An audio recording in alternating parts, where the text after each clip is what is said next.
আমি আমার বান্দার সম্মান দুনিয়ার জমিনে বাড়াইয়া দিব, ইজ্জত বাড়াইয়া দিব। তাহাজ্জুদের নামাজ যে বান্দা পড়বে, যে বান্দি আমার পড়বে, তাহাজ্জুদের নামাজ পড়ার কারণে তার গুনাহগুলো পুরে সারকার করে দিব।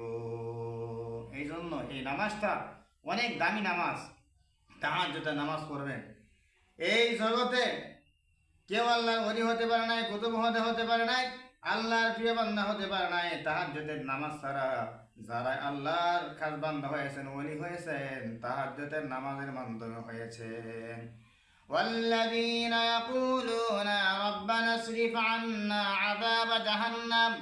আল্লাহ রাব্বুল আলামিন বলেন, আমার খাঁটি বান্দাদের, আমার খাস বান্দাদের 3 নাম্বার বৈশিষ্ট্য হলো, যারা আমার খাঁটি বান্দা, যারা আমার খাস বান্দা, তারা সবসময় জাহান্নামকে আমার ভয় করে। সব সময় তার হৃদয়ের ভিতরে জাহান্নামের ভয় থাকে।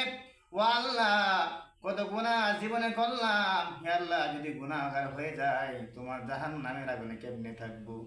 দুনিয়ার আগুন আমি সহ্য করতে পারি না। দুনিয়ার